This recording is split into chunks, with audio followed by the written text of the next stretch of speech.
Alright, Vibhor, let's start simple. So, my first question is how would you define risk management in trading? तो risk management is a integral part of trading. इसको ऐसे समझते हैं कि अगर आप कोई गाड़ी चला रहे हो, ये एक्सीडेंट होगा या नहीं होगा उस पर डिपेंड करेगा कि आप किस स्पीड पर चला रहे हो। आप 10 पे चला रहे हो, एक्सीडेंट होने के चांस कम है। 50 पर गए, थोड़े से बढ़ गए। आप 150 पे चलाओगे तो चांसेस बढ़ते जा रहे हैं। सेम चीज़ है, ट्रेडिंग में कितना लॉस हो सकता है ये उस पर डिपेंड करेगा कि आपने रिस्क फैक्टर कितना लिया है। जब मार्केट वोलेटाइल होता है, वो क्या करता है, आपका दोनों डायरेक्शन में स्टॉप लॉस काटता है। एज वी से कि ट्रेंड इज योर फ्रेंड। तो वहां पर जब आपके स्ट्रॉन्ग एनालिसिस होंगे, स्ट्रॉन्ग मार्केट ट्रेंड होगा, तो you will get more confident कि यार अब मुझे पता है मेरे एनालिसिस ठीक है, मैंने कोई रिसर्च करी है, मेरे पास डाउट की कम चांसेस है। सेम चीज आप पहले 2 ट्रेड लोगे, 4 ट्रेड लोगे, 5 ट्रेड लोगे, धीरे धीरे क्वांटिटी बढ़ाओगे, तो वो टाइम के साथ आपको लॉसेस से डील कैसे करना है वो पता लग जाएगा। Trading is very simple, so it is simple कि आप एनालिसिस सिंपल रखो, कॉन्फिडेंस रखो, एनालिसिस के साथ ट्रेड करो, लेवल्स मेंशन रखो, रिस्क फैक्टर रखो, that's all.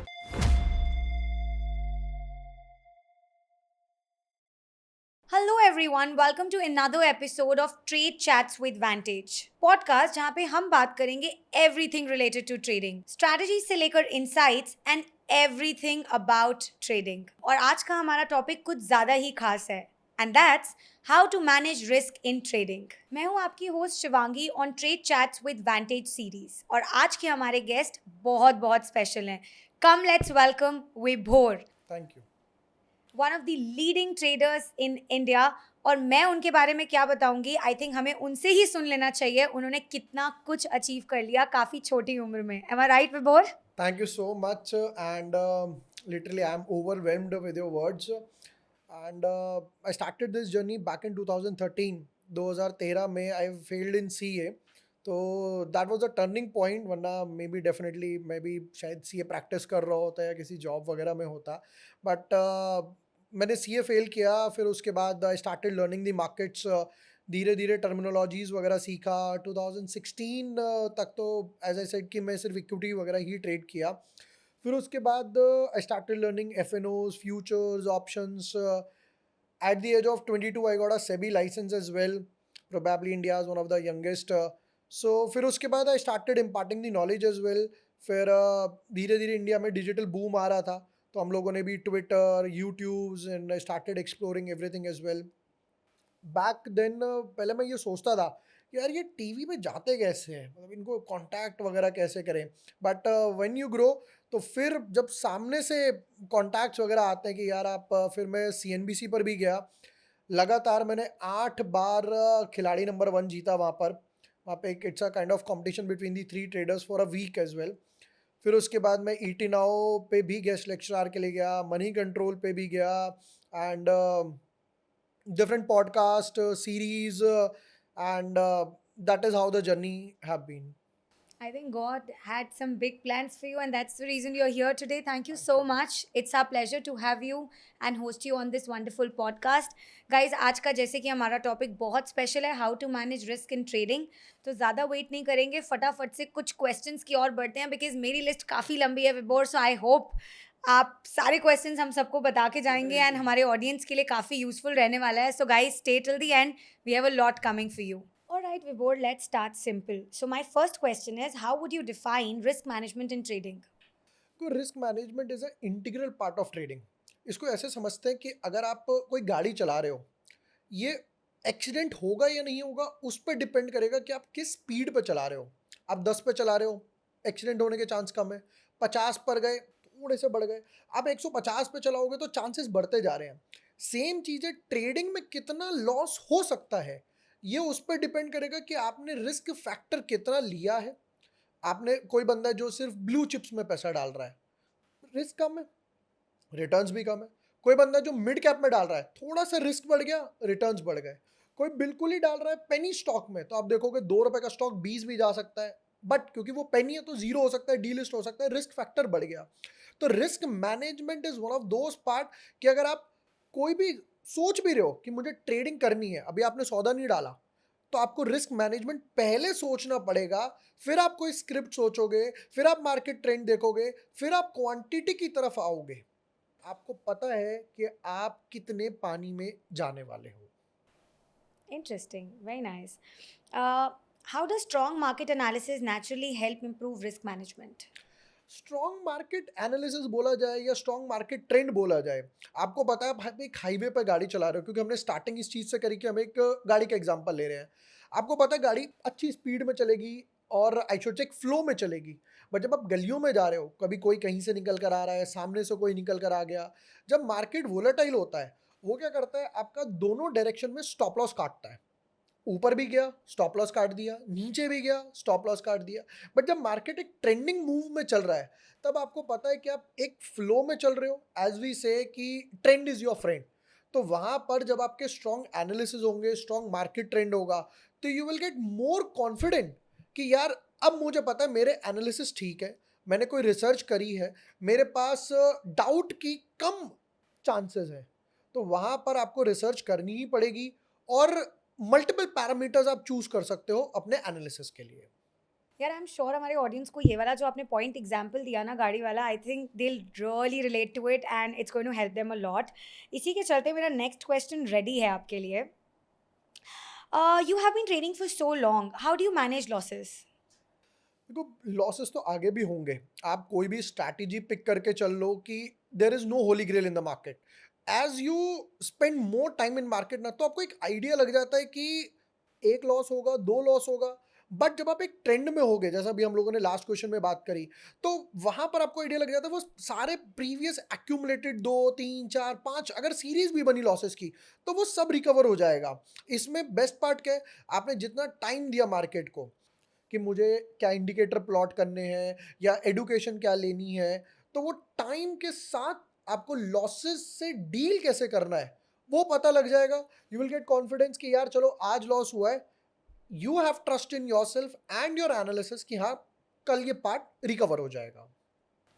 So it's like practice makes a man perfect. Definitely. Brilliant, brilliant. और राइट गाइस, सो मुझे लगता है अभी तक आपने काफ़ी अच्छे एग्जाम्पल्स देके हमें समझाया, और मैं चाहती हूँ कि आप ऐसे ही एग्जाम्पल्स दें बिकॉज ये काफ़ी यूनिक है and I think that's the unique point of this podcast, और मुझे बहुत मज़ा आ रहा है. So next question is ready again.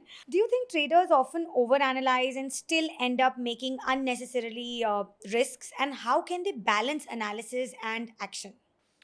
देखो, हो सकता है कई बार क्या होता है ना, मैंने देखा है लोग क्या करते हैं ट्विटर पे, टेलीग्राम पे या यूट्यूब पे बड़े बड़े रॉकेट साइंस वगैरह लगाते हैं। चार्ट लगा लेंगे, प्राइस सेक्शन, फिर उस पर 10 12 इंडिकेटर लगा देंगे। आप इसमें इचिमोकू लगाओ, इसमें मूविंग एवरेज लगाओ, ये वो। Trading is very simple.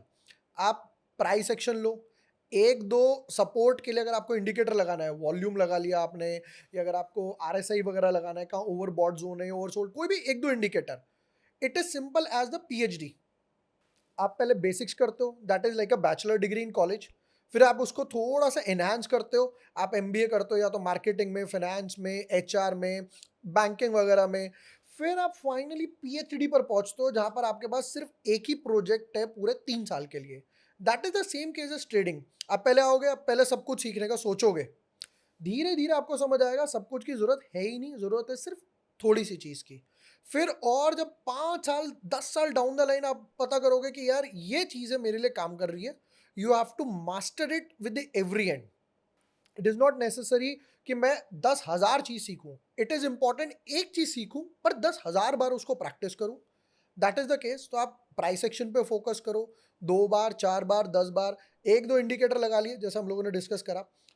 Moving average हो गया किसी के लिए, हो सकता है किसी के लिए आरएसआई काम करता हो सकता है किसी के लिए इचिमोको काम करता हो, मेरे लिए वॉल्यूम्स वगैरह काम करता है। मैं वॉल्यूम पे ज़्यादा फोकस करता हूँ, कहाँ बिल्डअप हो रहा है, कब बाइंग हो रही है, कब वॉल्यूम्स ड्राई अप हो रहे हैं, कि मार्केट ट्रेंड वगैरह किस तरीके से चल रहा है। सो इट इज़ सिंपल कि आप एनालिसिस सिंपल रखो, कॉन्फिडेंस रखो, एनालिसिस के साथ ट्रेड करो, लेवल्स मेंशन रखो, रिस्क फैक्टर रखो, that's all. So I think it's all about being resilient, experimenting and practicing, right. and that's how I think Vibhor आपने भी ये सारा कुछ सीखा होगा, right? एक और बहुत इंटरेस्टिंग क्वेश्चन है Vibhor, so let's get on to it. How should a trader analyse the market before placing a trade? और एक और क्वेश्चन इसी के साथ, what basic steps do you recommend? पहले सेकंड पार्ट से स्टार्ट करते हैं. ठीक है. Basic is always important. देखिए कि जैसे हम लोग वेंटेज मार्केट्स की बात करें, तो मैंने जब उनको स्क्रॉल किया, बहुत देर में उनकी वेबसाइट पे रहा, तब वहाँ पर एक ऑप्शन था एडुकेशन का, लर्निंग का. That is the first step. आप कुछ भी चीज़ सीखो, अगर आपको क्रिकेट ग्राउंड के बारे में ही नहीं पता, बाउंड्री कहाँ छोटी है, आप दूसरी तरफ से खेल रहे हो, आप सोच रहे हो मैं बड़े बड़े छक्के लगाऊं, ज़्यादा एनर्जी लग रही है, आपने एनालिसिस नहीं करी पिच की. आप देखते हो क्रिकेट में पहले पिच रिपोर्ट दी जाती है, वेदर फोरकास्ट बताया जाता है, कौन सा प्लेयर अच्छा है, एक स्ट्रैटेजी बिल्डअप करी जाती है हर टीम के द्वारा, हर प्लेयर के लिए. इनफैक्ट इसको बाउंसर खेलना नहीं आता, इसको स्पिन खेलना नहीं आता. आपको यही नहीं पता कि मार्केट का ट्रेंड क्या चल रहा है. आप गए, नहीं आज आज तो मुझे ना मुकेश अंबानी बनना है, अब मुझे आज अडानी के बराबर में बैठना है. नहीं बैठ सकते. अंबानी इतने सालों में जाकर अंबानी बना है. That is the thing. तो आप पहले बेसिक्स सीखो, जाकर देखो कि बेसिक्स मार्केट का क्या है, टर्मिनोलॉजीज क्या है, इक्विटी पे फोकस करो, ग्रिप बनाओ. मैंने 2013 में ट्रेडिंग स्टार्ट करी थी, ऑलमोस्ट 12-13 साल हो गए. 2013 से 2016 तक मैंने सिर्फ इक्विटी ट्रेड किया. मुझे फ्यूचर्स एंड ऑप्शंस पता ही नहीं था. फ्यूचर्स क्या है, ऑप्शंस क्या है. लोग एकदम से ना ग्लिम्स हो जाते हैं, यार इसमें बहुत पैसा बनता है, डेफिनेटली, पर जाता भी है. सेबी की एक रिपोर्ट है कि 95% ट्रेडर्स इन एफएलओ मेक लॉसेस. 95 मतलब 5% लोग पैसा बना रहे हैं. वो 5% ऐसे हैं जिन्होंने सालों दिए, प्रॉपर एडुकेशन ली, नॉलेज ली, तब जाकर वो उस 6 से 95 से 5% के ब्रैकेट में आए. सो सेम थिंग है, पहले बेसिक स्ट्रॉन्ग करो, फिर उसके बाद मार्केट ट्रेंड में जाके चेक करो कि आज मार्केट वोलेटाइल है. अभी लोग सोच रहे कि लोग सोच रहे कि इजराइल ईरान का वॉर हुआ, मार्केट ऊपर क्यों चली गई. लोग सोच रहे हैं यार ये क्या हुआ. वो इसलिए चली गई क्योंकि भाई वहाँ पे वॉर उस हिसाब से नहीं हुआ जिस हिसाब से लोग सोशल मीडिया पे पढ़ रहे हैं. That is the first. बीच में यूएस आ गया तो उसने कहा भैया रुक जाओ, लड़ाई मत करो. ट्रंप ने आके दोनों का सीज फायर करवा दिया, मार्केट भाग गया वहाँ से. तो आपने अगर यही नहीं चेक करा कि मार्केट का ट्रेंड क्या है, आप सोच रहे थे मार्केट नीचे जाएगा, वॉर हो गया, आपने शॉर्ट ले लिया, मार्केट ऊपर चली गई 2 मिनट के अंदर. तो आप पहले ट्रेंड देखोगे, फिर अपना ऑर्डर प्लेस करोगे, फिर रिस्क मैनेजमेंट लाओगे. जैसे अभी हम लोगों ने बात करी कि वेंटेज मार्केट्स के कैलकुलेटर्स मुझे काफ़ी हेल्प करते हैं. किस तरीके से कि मैं क्वांटिटी चेक कर सकता हूँ. मुझे पता है कि मैं 3,000 का रिस्क लूंगा, तो मुझे पता है कि मैं 3,000 के लिए कितनी क्वांटिटी बाय करनी है. एक सेकंड में पता लग गया कि आपको फॉर एग्जांपल 50 क्वांटिटीज बाय करनी है, वो एक सेकंड में मैं ऑर्डर प्लेस कर सकता हूँ. That is the thing. Very interesting. I think जितना मैं समझ पाई हूँ, आप काफ़ी ज़्यादा लर्निंग और एजुकेशन पे फोकस करते हैं, and that is the reason why you are so successful in training. Am I right? Kind of not successful but may be on say कि हाँ, on the path of that आप practice से ही आगे बढ़ सकते हो. देर इज नो सब्सिट्यूट कि आप सोचो मैं आज कहीं भी डीमैट अकाउंट ओपन कर लूँ और ट्रेडिंग करना स्टार्ट कर दूँ, और नहीं बन सकते आप. Agreed. So there is one thing मैं व्यूअर्स को गाइड करना चाहूँगा. जैसे हम लोग अभी नेट प्रैक्टिस की बात कर रहे थे कि मैं नेट प्रैक्टिस करता हूँ. विराट कोहली अगर आप देखोगे कि वो सैटरडे को भी प्रैक्टिस में, संडे को भी प्रैक्टिस में, तभी वो जाके भाई आज प्रॉपर विराट बना है. उसका पहले वो जाएगा, मैच देखेगा. वो ये नहीं कि नींद में उसे उठा दिया 2 बजे, चलो एक काम कर रहे हैं आपका पाकिस्तान के साथ मैच, आप प्रैक्टिस करो. तो यहाँ पर मैं बोलता हूँ लोगों को, आप पहले डेमो अकाउंट से ट्रेड करो.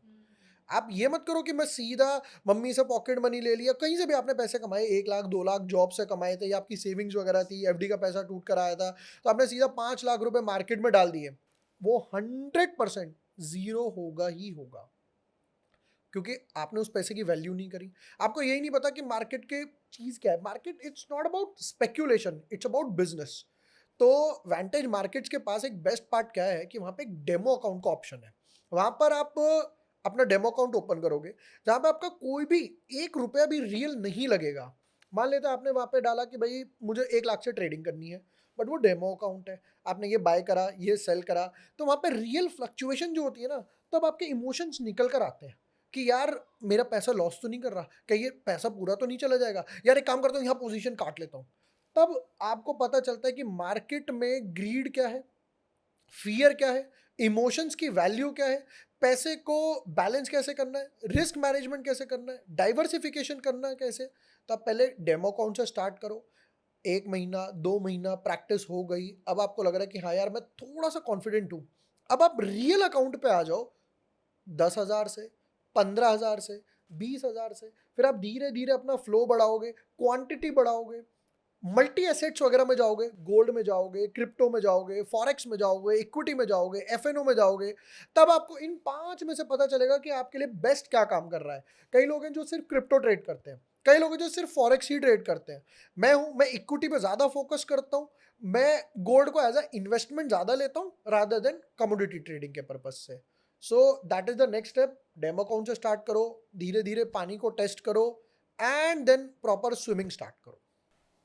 सो आप ये कह रहे हैं कि पानी में छलांग तो मारो बट लेट मारो, पहले सीख लो अच्छे से बैठ के और फिर आप जाओ, ताकि you get to learn, practice and of course make a lot of profits. That's the exactly, and result why we all are there. Exactly. आप ये नहीं कर सकते कि आप उठे, चलो आज स्विमिंग का मन है, स्विमिंग कर लेते हैं, पता लगा स्विमिंग पूल 10 फीट का था, आप डूब गए, आप छटपटा रहे हो मुझे बाहर निकालो।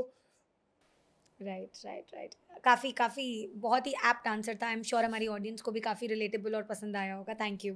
According to you, what are the top 3 risk management mistakes that most traders make? मेरे हिसाब से 3 बेस्ट बोलो, वर्स्ट मिस्टेक्स बोलो। First is over leverage. जैसे हमें बचपन में सिखाया जाता था कि भाई जितनी चादर है उतने ही पैर फैलाओ। समझ आता है कि आप अगर आप लीवरेज लेना चाहते हो तो उसको एक प्रॉपर मेथड से यूज़ करो। आप ये नहीं कर सकते मेरे पास है 100 रुपये और मैं लाख रुपए, 10 लाख रुपए का माल उठा रहा हूँ। That is one of the worst mistake.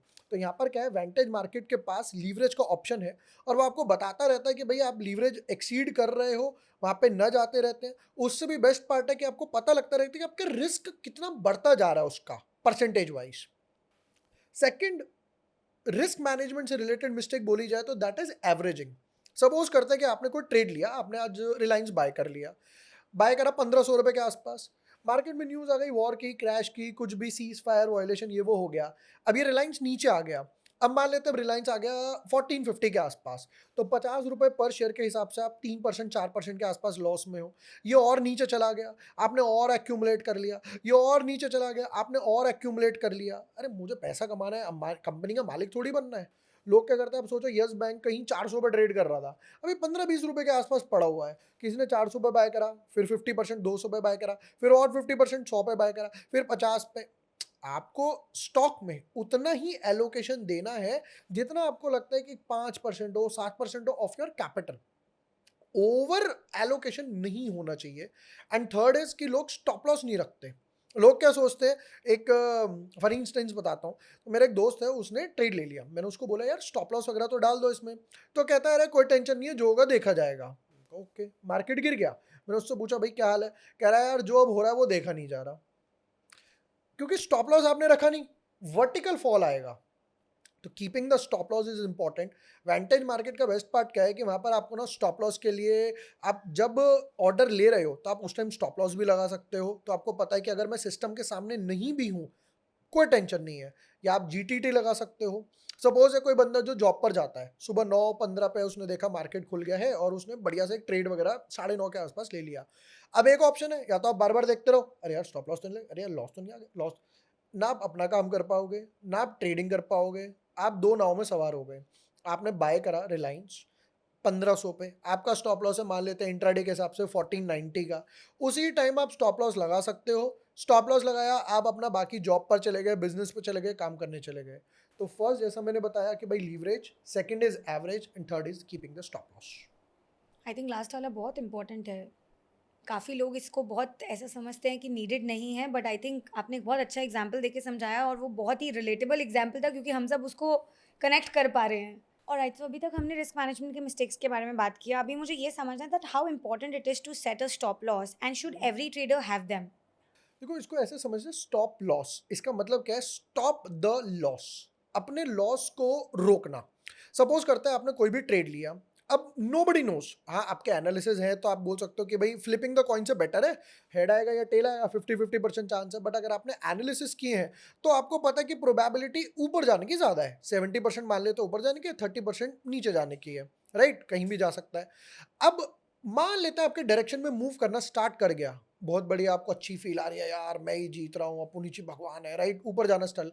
But अगर ये नीचे गया विद एनीथिंग, मान लेते हैं पीयर सेलिंग आ गई, उसी स्टॉक में उस दिन रिजल्ट आ गए, कोई न्यूज आ गई कि भैया हमने टेंडर भरा था, टेंडर हमें नहीं मिला, किसी कॉम्पिटिटर को मिल गया, तो स्टॉक तो डेफिनेटली नीचे जाएगा।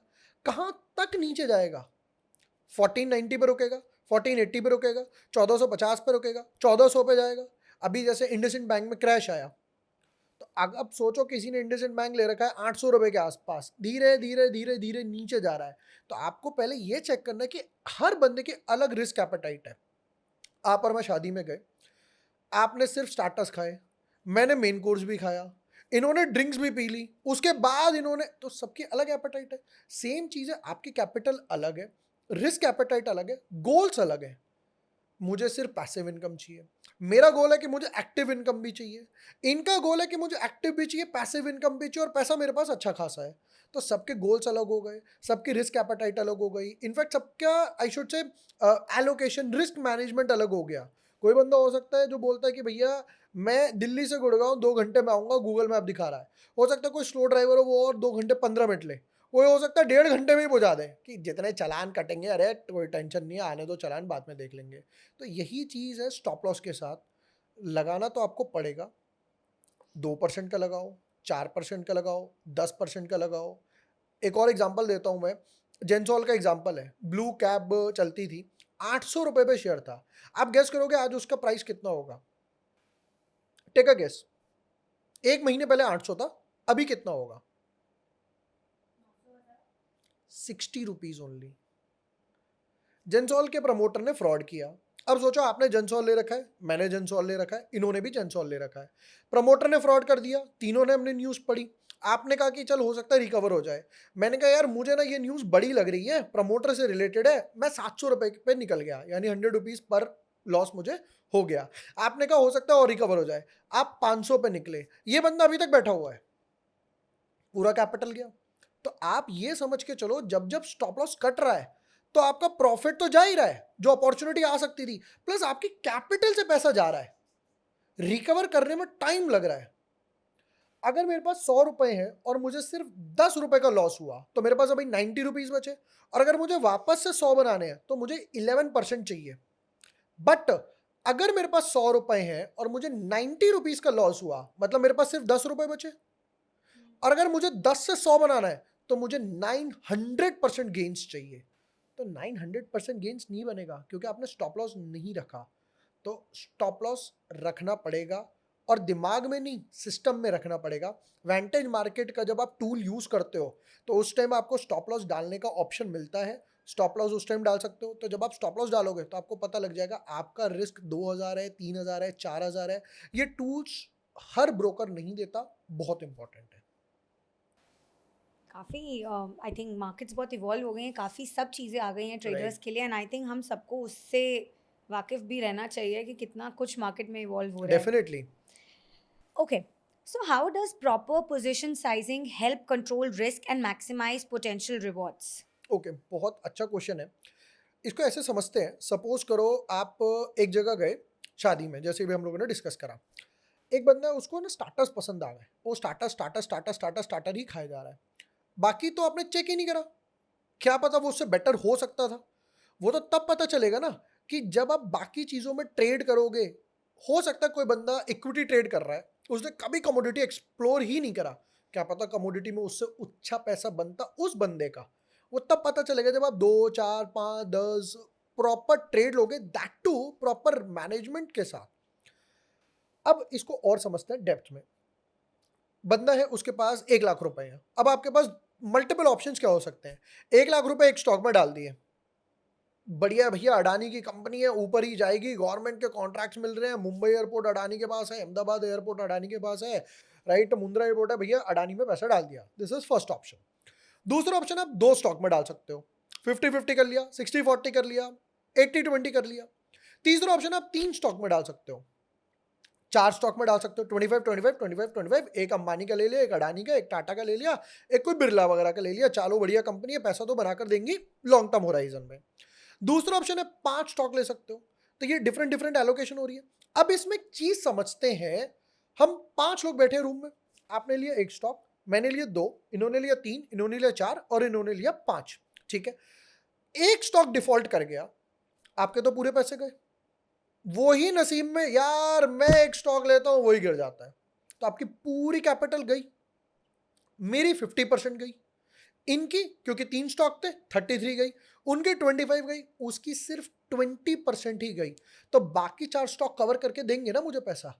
That is all about proper allocation, कि आप कितना एलोकेशन दे रहे हो। मेरा जो सजेशन रहेगा 5 या 7% के आसपास एलोकेट करो। ये नहीं होना चाहिए कि भाई मैं मल्टीपल डाले जा रहा हूँ। तो वेंटेज मार्केट्स में जब आप ट्रेड करते हो ना, तो वहाँ पे दिखा देता है कैपिटल का कितना पैसा लग रहा है। 100 रुपये आपके पास थे, आपने 20 रुपये लगा दिए, वो दिखा देगा भाई ये 20% लग गया है, तो आपको दिख जाएगा भाई ये अलार्मिंग सिचुएशन है, मैं ओवर एलोकेट कर रहा हूँ किसी चीज़ को लेकर। ऑलराइट। अब सपोज करो कि बंदा इक्विटी में ट्रेड कर रहा है, आपने कभी गोल्ड, कमोडिटी, फॉरेक्स एक्सप्लोर ही नहीं करा। कोई बंदा है जो जॉब गोइंग है, सुबह 7-8 बजे निकल जाता है, ट्रैवल करके जाता है और उसके बाद वो शाम को 6 बजे आ रहा है, मार्केट तो बंद हो गए। उसके लिए बेस्ट ऑप्शन है फॉरेक्स, कमोडिटीज और क्रिप्टो। मेरा सजेशन ये रहेगा पहले आप कमोडिटी से स्टार्ट करो, थोड़ी वोलेटिलिटी कम है, फॉरेक्स में वोलेटिलिटी और कम है, फिर उसके बाद आप कहीं क्रिप्टो पे जा सकते हो। कमोडिटी रात के 11 साढ़े 11 तक चलती है, उसके बाद क्रिप्टो करेंसी की बात करी जाए पूरे 24 घंटे चलती है, तो अगर आपको नाइट शिफ्ट में हो, ऑफिस से चेक करना है, उस टाइम भी चेक कर सकते हो। बिटकॉइन हो गया, इथेरियम हो गया, these are the good cryptos वगैरह। फॉरेक्स हो गया, यूएसडी आईएनआर देखना है आपको, यूरो आईएनआर में ट्रेड करना है, राइट। आपको स्प्रेड्स अच्छे चाहिए, आपको चाहिए कि भाई लिक्विडिटी अच्छी खासी हो, प्रॉपर लीवरेज के साथ ट्रेड हो, तो वहाँ पर आप और ऑप्शन भी एक्सप्लोर कर सकते हो। So, by the way, do you follow any specific formula for position sizing? मैं ये फॉलो करता हूँ कि मैं एक टाइम पे कम से कम अपने पोर्टफोलियो में 10 स्टॉक रखता हूँ, और स्टॉक्स की बात ही नहीं करते, बाकी भी समझते हैं। Gold is one of the best hedge. अब गोल्ड में इन्वेस्ट भी कर सकते हो, गोल्ड में ट्रेड भी कर सकते हो। लास्ट ईयर की बात करें, लास्ट ईयर गोल्ड कहीं 70,000 के आसपास ट्रेड कर रहा था, फेब 2024 के आसपास की बात करते हैं, राइट। अभी 1 लाख के आसपास टच हो गया। आप सोचो ऑलमोस्ट 50% से ज़्यादा का आरओआई निकाल कर दिया। तो आप गोल्ड में प्राइस एक्शन देख सकते हो, मल्टीपल स्ट्रैटेजीज देख सकते हो। बेस्ट पार्ट क्या है ना, जब आप गोल्ड को वर्ल्ड मार्केट के साथ लिंक करते हो कि यार ग्लोबल मार्केट्स में क्या चल रहा है, ग्लोबल मार्केट्स बुलिश है, बियरिश है, ग्लोबल मार्केट्स में वोलेटिलिटी किस तरीके से है, तो गोल्ड या बाकी जो कमोडिटीज़ है, क्रूड ऑयल हो गया one of the best commodities, अच्छी खासी लिक्विडिटी मिल जाती है, तो वहाँ पर भी मैं इन्वेस्ट वगैरह करता हूँ। मुझे टाइम मिलता है मैं ट्रेड वगैरह भी डालता हूँ। So, basically, keep trying, keep exploring. Keep exploring, keep allocating to the different class sectors as well. Great. What I have next is like when markets are highly volatile, how should traders adjust their risk management approach?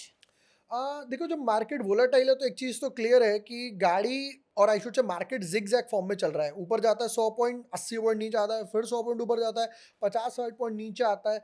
Volatility का example लेते हैं, कोई war situation हो गई, crude oil के prices काफ़ी बढ़ गए, इंटरेस्ट रेट्स पे इम्पैक्ट आ गया, राइट, जियो पॉलिटिकल सिचुएशंस वगैरह हो गए, तो ये सारी सिचुएशंस वोलेटिलिटी लेकर आएंगी। उस टाइम पे आपको स्टॉप लॉस छोटे रखने पड़ेंगे, कम क्वांटिटी से ट्रेड करना पड़ेगा, क्योंकि अभी आपको वोलेटिलिटी है, मार्केट का डायरेक्शन नहीं पता। इस केस में क्या होगा, अगर आपने स्टॉप लॉस बड़ा रखा है, सपोज करो वोलेटिलिटी है, आपने स्टॉप लॉस रखा 3,000 रुपए का, मैंने रखा 5,000 रुपए का, दोनों का स्टॉप लॉस कटेगा, आपका भी कटा मेरा भी कटा, आपके 3,000 गए बट मेरा 5,000 चला गया, तो मुझे स्टॉप लॉस छोटे रखने पड़ेंगे, टारगेट्स भी छोटे हो जाएंगे। आपने 3,000 का स्टॉप लॉस रखा, मैंने 2,000 का रखा, दोनों बार कट गया, अब आपके 3 गए, मेरे 2 गए, बट मुझे मिलेंगे भी 2,000 रुपए, 2,000 रुपए मिलेंगे, 1,500 रुपए मिल जाएंगे। आपका रिस्क हाई है तो हो सकता है आपको पैसा भी ज़्यादा मिले, रिटर्न ज़्यादा मिले। जैसे ही मार्केट वापस एक ट्रेंड में आता है, आप अपनी पोजीशन साइजिंग बेटर कर सकते हो, क्वांटिटी बढ़ा सकते हो, आपके रिटर्न्स ऑटोमेटिकली बढ़ जाएंगे। बट द कैच इज, जिसने वोलेटाइल मार्केट हैंडल कर लिया वो संभालेगा। As we say, smooth sea never makes a good sailor. जब वहां पर अप एंड डाउन आते हैं, सी में वेव्स आते हैं ना, तो वो ही एक पायलट है जो टर्बुलेंस हैंडल कर सकता है। Alright, हमने ट्रेडिंग के बारे में बहुत सारी बात कर ली. Now I really want to ask you, what are the qualities of a good broker? बहुत अच्छा सवाल है, इसको ऐसे समझते हैं। सपोज करते हैं कि अगर मुझे कोई बेकरी लगानी है तो मुझे मशीन्स अच्छी चाहिए, टूल्स अच्छे चाहिए। अब मुझे ट्रेडिंग करनी है तो मुझे सेटअप अच्छा चाहिए। मान लेते हैं कि मेरे पास लैपटॉप बहुत बढ़िया है, बिल्कुल हाई फाई i9 बड़ा सा एक सेटअप कस्टमाइज लैपटॉप भी आ गया। अब मेरे पास चार्टिंग टूल भी बहुत अच्छे हैं, मैं सब कुछ रेडी हूँ, पर मेरा ब्रोकर एकदम फुद्दू है, बिल्कुल बेकार ब्रोकर है। मैं उसको कॉल करके बोल रहा हूँ आज भी एप्स और एआई के ज़माने में, भैया एक काम करना, ये बाय कर लेना। जब तक फ़ोन चलेगा, वो अमिताभ बच्चन की टोन आएगी, तब तक तो रेट निकल जाएगा, सब कुछ चला जाएगा। तो आपको ऐसा ब्रोकर चाहिए जो फ्लैश के तरीके से काम करे। मतलब ये होना चाहिए आपने सोचा और ट्रेड पड़ जाए, आपने सोचा टक टक टक हो गया ट्रेड इतनी देर में। तो दैट इज़ द कैच। मतलब आपका ब्रोकर लैग नहीं करना चाहिए, लीवरेज देनी चाहिए, इतना ओवर लीवरेज भी नहीं होना चाहिए पर अंडर लीवरेज भी नहीं होना चाहिए, टूल्स अच्छे होने चाहिए, एडुकेशन प्रोवाइड करना चाहिए। जैसे अभी अब मैंने आपको वेंटेज मार्केट्स का एग्जांपल दिया कि वहां पर आपको फ्री एडुकेशन, टूल्स और ये सब मिल जाता है। थर्ड, जो लोग फॉरेक्स में ट्रेड करते हैं उनको स्प्रेड अच्छा मिलना चाहिए। स्प्रेड अच्छा मिलना चाहिए, उसका मेथड समझते हैं। सपोज करते हैं यूएसडी आईएनआर चल रहा है 86 87 के आसपास, बायर खड़ा हुआ है 86.1 पर, सेलर खड़ा हुआ है 86.3 पर। This is really horrible situation in forex. जितना कम डिफरेंस होगा उतना बेस्ट माना जाएगा। बायर खड़ा है 86.1 पे, सेलर खड़ा हुआ है 86.1011 पर, तो यहाँ पे 1 पैसे का डिफरेंस आ रहा है। टाइनी टू टाइनी, इसको पिप्स बोला जाता है फॉरेक्स की लैंग्वेज में। तो वो जितना कम डिफरेंस होगा वो बेटर है। तो आपके ब्रोकर को, अगर आप फॉरेक्स में ट्रेड कर रहे हो, क्रिप्टो में ट्रेड कर रहे हो, ऐसा नहीं होना चाहिए, क्योंकि वहां पर तो सेकंड टू सेकंड का काम है। आपने ऑर्डर डाला, लैग कर गया। कितने इंडियन ब्रोकर्स हैं वो लैग कर जाते हैं। आप सपोज करो सुबह सुबह 9:15 पे आप उठे, आपने कहा मैं बढ़िया सी ट्रेड करूंगा, आपकी गाड़ी स्टार्ट ही नहीं हो रही, आप ऑफिस कैसे पहुंचोगे? पब्लिक ट्रांसपोर्ट चूज करोगे, और तब तक तो भैया आधे दिन की सैलरी कट जाएगी आपके ऑफिस की। तो एक अच्छा ब्रोकर वो है जो आपको लीवरेज प्रोवाइड करे, लैग ना करे, और मोस्ट इंपॉर्टेंट असिस्टेंस प्रोवाइड करे। आपको कुछ भी डॉक्यूमेंट्स डाउनलोड करने हैं आईटीआर के टाइम पर, टैक्स रिपोर्ट्स वगैरह आपको चाहिए, या अगर मान लो आपको कुछ समझ नहीं भी आ रहा, call and assistant should be there, chat support should be there through the WhatsApp, या आजकल तो एआई आ गया है, तो वहीं पर आपने कमांड डाला कि भैया मुझे चैट में बॉट से पता लग गया कि मुझे ये हेल्प चाहिए, 1 सेकंड में आपके पास निकल कर आ गया। और 24/7 होना चाहिए। आप सपोज करो अगर मुझे करना है ट्रेड क्रिप्टो में, इंडियन ब्रोकर तो रात के 9-10 बजे सो जाएगा, ऑफिस बंद हो जाएगा, ऑफिस में कोई होगा नहीं। तो एक ऐसा ब्रोकर जो 24/7 सर्विसेज दे रहा है, सपोर्ट दे रहा है, लीव, और आई शुड से ब्रोकरेज कम दे रहा है। मेन चीज तो रह ही गई कि अगर सपोज करो आपकी ब्रोकरेज लग रही है 20 रुपए, 30 रुपए, 50 रुपए, आधे से ज्यादा प्रॉफिट का पार्ट तो ब्रोकरेज में जा रहा है, और ब्रोकरेज के ऊपर टैक्स, एसटीटी, ये वो। मतलब मैं अपने लिए काम कर रहा हूँ या ब्रोकर के लिए, गवर्नमेंट के लिए काम कर रहा हूँ? तो जितनी कम ब्रोकरेज होगी उतना मेरा कम अपॉर्चुनिटी लॉस होगा, तो मैं ब्रोकर को और सपोर्ट मिलेगा। आपने देखा होगा हम लोग ने अपने डिस्कशन या पॉडकास्ट में 3-4 बार वेंटेज मार्केट्स की बात करी। वहां पर क्या है कि आपको देखो 24/7 चैट सपोर्ट मिल रहा है, कि अगर मान लो मुझे रात के 2 बजे मैं क्रिप्टो में ट्रेड कर रहा हूँ, मुझे कुछ समझ नहीं आ रहा, तो मैं किसे फ़ोन करूंगा? तो मैं अपने ब्रोकर को फ़ोन करूंगा। तो वहां पर वेंटेज आपको हेल्प वगैरह कर देता है। स्प्रेड्स, जो मैंने आपको समझाया कि भैया जितना कम डिफरेंस होगा बायर और सेलर में, उसको स्प्रेड्स बोला जाता है। एक अच्छे स्प्रेड्स मिल जाते हैं। किसी भी, आप आई शुड से क्रिप्टो में ट्रेड कर रहे हो, करेंसी में ट्रेड कर रहे हो, फॉरेक्स में ट्रेड कर रहे हो, तो यहाँ पर उससे भी सबसे बेस्ट पार्ट लीवरेज की हम लोगों ने बात कर ली। या फिर आई शुड से कि लीवरेज, यहाँ पर वेंटेज पे क्या है, 1:500 का लीवरेज मिल जाता है। सपोज करो मेरे पास 100 रुपए हैं, तो मैं 50,000 तक का माल उठा सकता हूँ। कि भैया मुझे इससे ना बेस्ट पार्ट क्या है कि कम कैपिटल में एक अच्छी खासी अपॉर्चुनिटी बन जाती है। ये नहीं होना चाहिए कि आप सपोज करो कि ओवर लीवरेज अपने आप को कर रहे हो। लीवरेज भी हो गया, रिस्क मैनेजमेंट भी हो गया, एलोकेशन भी हो गए, तो यहाँ पे एक proper I should say trading का इकोसिस्टम बन जाता है एक ट्रेडर के लिए। Bundle of all things. Alright, rapid fire with Shivangi, एक Oh बहुत ही God. इंटरेस्टिंग कॉन्सेप्ट जो हम हमारे सारे पॉडकास्ट में करते हैं। तो पहला question, ever taken a trade purely on gut feeling, yes और no? Lot of times. Next question, biggest trading regret ever? Not doing compounding in lot of trades. I have मतलब काफ़ी सारे ट्रेड्स लिए, इन्वेस्टमेंट करी और बहुत जल्दी उन्हें छोड़ दिया। Is it harder to show profits और hide losses? Definitely hide losses. If the market were a person, what would you call it? markets for person, what do we call it, I would say a river flowing it out. Market चलता रहेगा, कोई उसमें से एक लोटा पानी निकालेगा, कोई एक बकेट पानी निकालेगा, कोई हो सकता है डूब के ही मर जाएगा उसमें. रिवर इंटरेस्टिंग, अच्छा लगा सुन के. ओके, व्हाट्स रिस्कियर, ट्रेडिंग और मैरिज?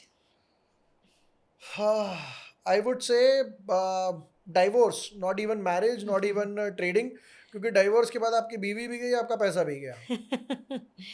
काफी काफी गहरा आंसर था ये. What's your cure for FOMO? Cure for FOMO is that कि गाड़ी है, ट्रेन है, एक छूट गई, कल फिर आएगी, ट्रेड है, छूट गया फिर आएगा. और वैसे भी हम क्या लेकर आए थे, फेलियर से स्टार्ट हुआ था. I started my journey after getting failed in CA. तो लाइक ठीक है, दोबारा स्टार्ट कर लेंगे, क्या जा रहा है. Risk management, does it make you a hero or just keep you from being a zero? I would say a hero it's important, और हर कोई नहीं लेता है तो हर कोई हीरो नहीं बन सकता. तो जैसे कहते हैं कि भाई किसी की शैतानी जाती नहीं, किसी की आती नहीं, तो दैट इज़ द थिंग कि कोई रखता नहीं और कोई हटाता नहीं. Last question. Ever accidentally entered a trade with the wrong lot size?